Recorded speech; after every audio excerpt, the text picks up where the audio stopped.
Good morning guys, welcome to day 10. It's 7:30 in the morning and it's only 1 degree. Today we ride back to Shigatse via the Yamdrok Lake.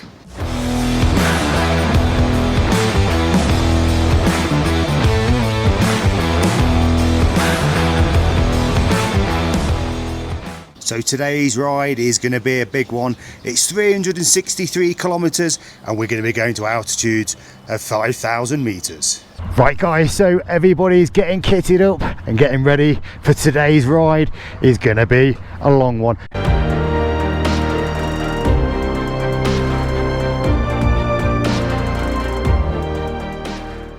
Like I said, we've got 363 kilometers to go today.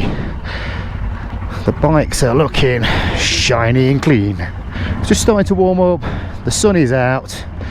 We're going to head out the city. Hopefully it won't be too busy and too chaotic. It doesn't look like it's going to rain. If there's any clouds, they are generally snow clouds, not rain clouds. If you're wondering what happened to day 9 was a rest day for us where we got to spend time in Lhasa. And I've got to say, what a city, what a city. There's so much to see and so much to explore. The locals here are just unbelievable. You don't get foreigners. See them all here with the cameras recording us, and everybody is really friendly. You don't get Westerners in Tibet. It's as simple as that. People could travel to China, but to get into this region you need that big rubber stamp. It's a busy city. The population here is less than Shigatse. Shigatse was around 850,000, here something like 600,000. I find that hard to believe, to be honest, because this one seems a lot busier, but maybe Shigatse is just bigger inside. So I went to a place called Patola Palace, built in the 7th century. It's kind of 1,000 rooms there, full of shrines and amazing views over the city. We're right kind of in the centre really. So much to take in here. The food's amazing, the place is amazing and the people are amazing. I feel very privileged that we're here. Not many people get to see this because we go places where no other bikers go. We had a bit of a rickshaw ride yesterday and it was only for a few minutes just to get down this lengthy road. The electric vehicles and the rickshaws tend to ride in this lane to the right here. And literally within 30 seconds we nearly crashed twice. Oh, Jesus Christ! It's the most scariest thing I've actually done. Once again in the briefing we've been told the weather can change at these high altitudes. Getting up to 5,000 meters, there is a chance of snow. For an ancient city that you think might be a little bit behind the times, it's quite the opposite. We've been in restaurants that have robot service, which is fascinating. I've never seen that before. Right, I need to try and move out. Where's the cars going? We're ducking and diving. And also, they all have these blanket style kind of hand muffs with a quilt covering. And that just shows you how cold this place could get. Cars just weaving in and out the traffic as we do. Like I said, we've got a long ride, but we've got all day. Right, mate. The pedestrian crossings, nobody stops. I like the way this guy's riding his scooter and he's got his helmet strapped to the back of the bike. At what point do they put it on? Oh, there's a helmet in the middle of the road. And that's why you should have it on your head. It doesn't feel cold today. Like I said, the sun's out. They started off at kind of 1 degree this morning. It'll get a bit colder when we gain some altitude, but there's not a lot of wind around today, and I think that is the key. It's that wind that makes the difference. The wind chill in these places can be quite harsh. So we've seemed to have got a bit of craziness. Not sure what this car driver is doing in front of me. He is all over the place. He can't kind of pick a lane, to be honest. We've definitely hit rush hour trying to exit this city. This is where we've got to be careful we don't get broken up. Squeeze through.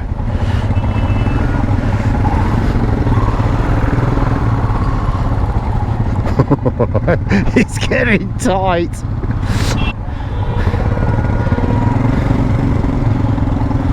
Gaz, You'll squeeze through there.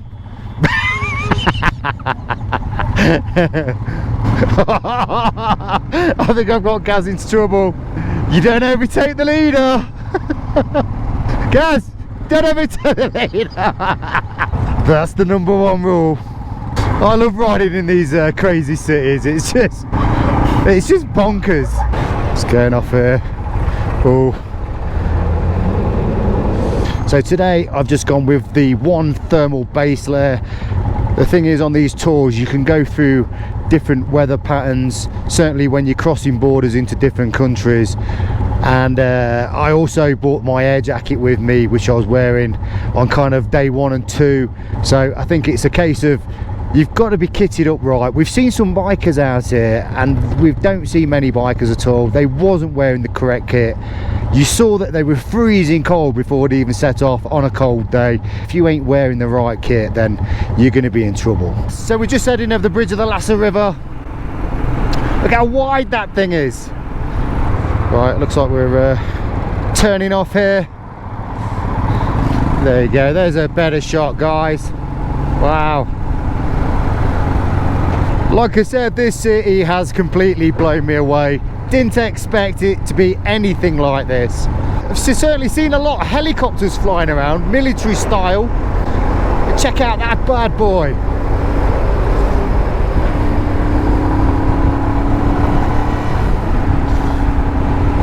That's probably about the 8th one I've seen this morning. Another one heading just out in that direction. Just had to shut that visor down. When the wind gets going, feels like about a 10-degree difference. So I'm not sure if it's just rained here or they've hosed the ground down, but seems to be quite a lot of water on the road, but then on the pathways seems to be dry. The mountains in the background, I keep getting a glimpse and they're kind of disappearing a little bit under the mountain mist. They're not as visible as what they were earlier, but like I said, the weather can change at any time. Right, so we're just pulling over for a bit of a regroup, having a cup of chai maybe. We're only 73 kilometers into the journey. Now I think we're gonna continue. I don't know if you can see in the background there where the mountains, like I said, are not so visible at the minute. No, I was just saying that to the viewers that yeah, the mountains have disappeared in the background and a bit of a mist around may affect our views. So yeah, it's just a regroup because we're going to be changing direction. There's the support van. We're heading up into the mountains, crossing back over the Lhasa River.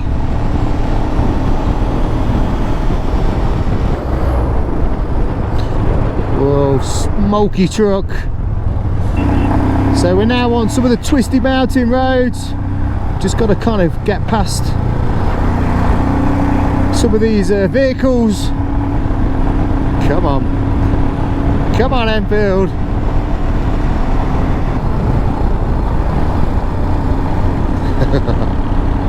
Lean it over.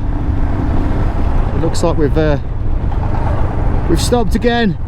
Maybe we are in a little chai stop. Well, we've got the car park to ourselves. Wow, yeah, here we are. Middle of nowhere. One thing you find at high altitudes or higher altitudes is that you do tend to pee more. So we've just stopped for our first chai stop, although I've just had a cup of coffee. 75 kilometers into this ride so far, and we're just getting onto these twisty mountain roads. You can see in the distance how the mountains are disappearing slowly. So hopefully when we get to the top at that 5,000 meters, we'll get a good view of the Yamdrok Lake. I think just round the corner here, there's a security stop to do. Right, so that is chai time over. Everybody's getting back on the bikes. We're heading this way up into the mountains.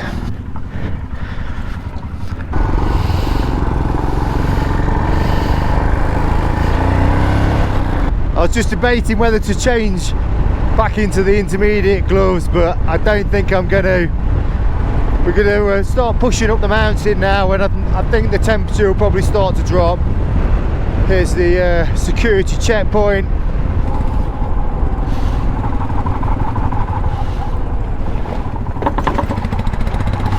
There's nobody in there.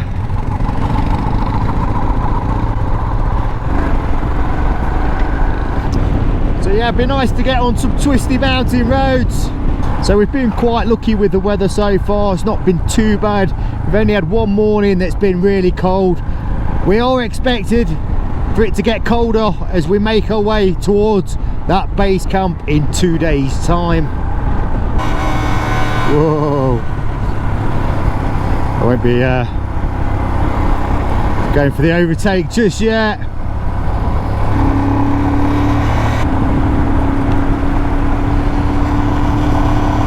I mean, that's the one thing when you're doing the overtakes, you've really got to plan them well in advance. So just going to pull into the lay-by here because I've just spotted something.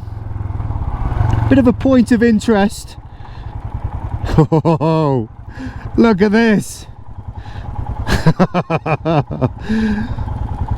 They've got like some of the Tibetan mastiffs, and if you're going to see a Tibetan mastiff, you've got to come to Tibet. Let's go check this out. Wow, they are big dogs. This guy here, look, he's I don't understand. From England. This guy looks like he's done some travelling. Look at his helmet covered in stickers. All on this. Yeah. Look at.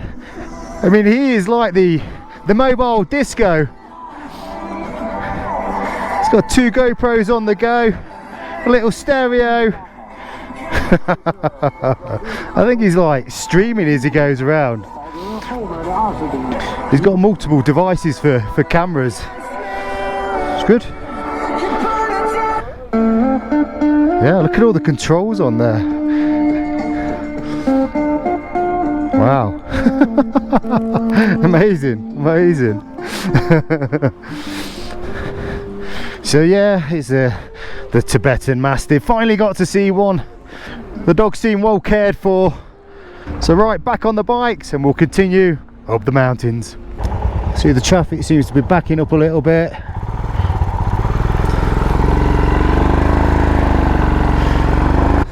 It's quite funny because I think we had our photos took just as much as the dogs back there. I'm starting to give the Himalayan bike a little bit more gas just to get it up these hills. It looks like I might have a few cars to overtake. I think we'd have quite a big gap between the riders. I love riding through these little villages. Traditional Tibetan style houses that kind of blend in with the background. That looks like an army tanker.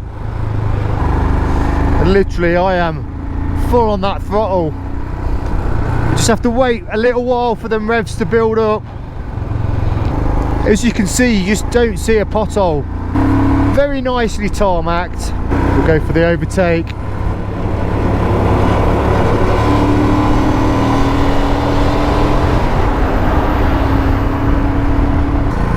I think you could literally scrape your pegs on these bends. Ooh, ho-ho! That was a peg scrape! There was a little bit of a divot in the road though. My arse is off the seat. We're going GP style. Whoa! Whoa! Them lorries cut the corners. Oh, the views are just absolutely mind-blowing. Here's the fake policeman again, look.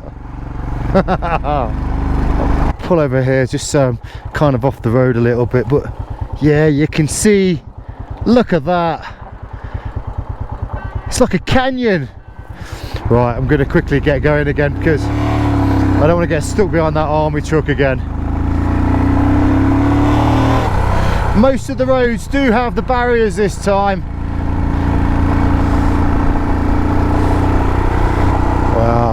You can see the road just flows right up at the top there. Like I said, we're going up to 5,000 meters.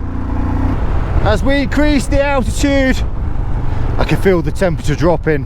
Yeah, we're going to pull in. Oh, they've got some yaks. Oh, and some more Tibetan mastiffs. Let's just go pull the bike in over here. Let's go take a look. So we're just going to take a walk down here. Just as I was coming up the hill, saw a yak. I've not seen one of these close up before, only in the field. So check out the size of this beast. So here's Scott having a little sit on the yak. So yeah, you kind of end up at these little tourist traps on the way up. One thing I've got to say about the yak, it absolutely stinks when you get close to it. Interesting to see though. Like I say, you see them in fields and stuff, but yeah, what a powerful beast. Let's carry on.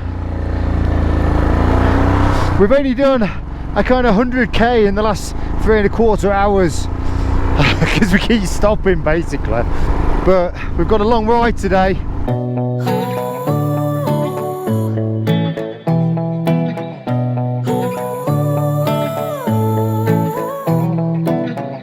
Posting every day, making sure she's in every frame. Who you're trying to impress,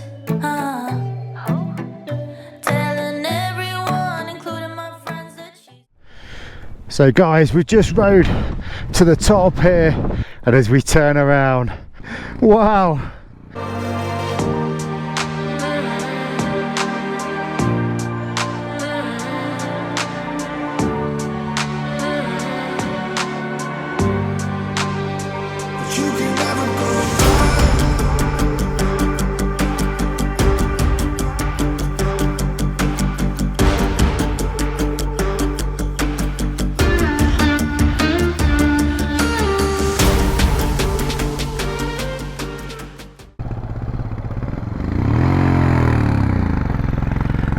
Yeah, we just swept round the bend here, and as you turn around and see that, just spectacular. Look how blue that is. So in the background there, you've got the snow-capped mountains, and like I said, 72 kilometers long this lake is. I've never seen anything like it. This is fed by the glaciers.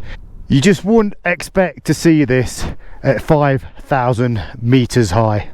As we're skirting around the lake, the temperature has significantly dropped. It feels about 10 or 15 degrees colder on this side of the mountain. So this lake will freeze just for a few weeks of the year, generally in the month of February.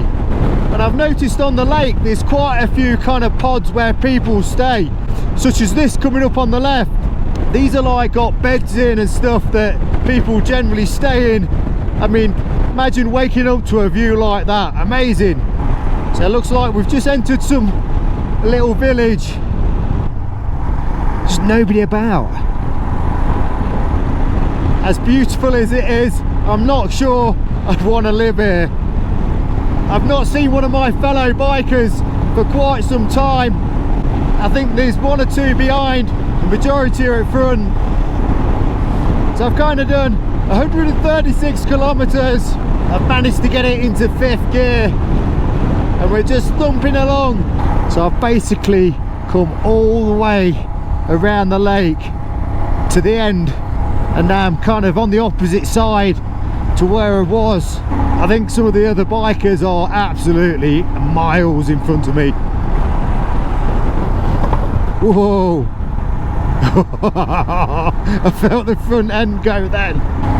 So this is like the end of the lake, I think. Well, it kind of stopped, so it must be. That's this truck. There you go. Straight in my lane, look. This place must be really bleak in the winter. I mean, this looks a bit more lively. Got all the pretty little flags. The mountains in the background. God, that wind takes your breath though. Oh, we've got to stop. We've got to regroup.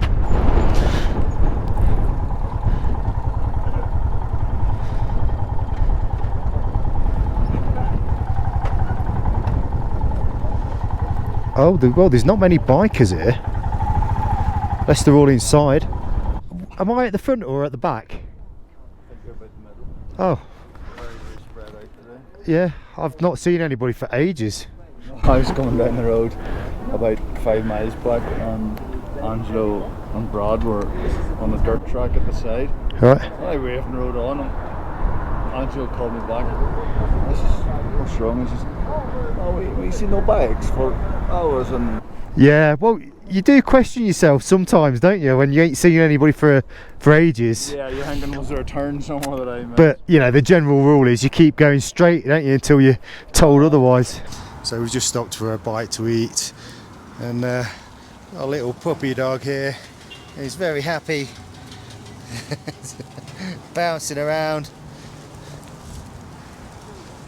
Let's go in and see what the guys are ordering. Like I say, a lot of the menus we see are in Chinese, so we're having to translate them through an app.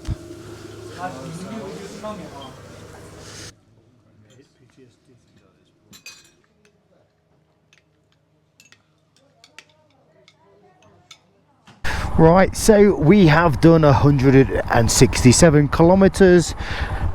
I definitely won't be changing into my intermediate gloves because that temperature is definitely cooler. But we've all been fed and watered, and it was very nice. Set off once again. Whoa, yeah, you can feel that wind. It's quite breathtaking. You can see with the mountains in the background, there's a good dump of snow on the top there. We've started gaining some altitude again. That wind has really picked up. The bike has clicked onto its reserve fuel. As I look up to the mountain there, with the snow on the top, I can see there's a bit of a crater. We are in the thick of the snow-capped mountains now.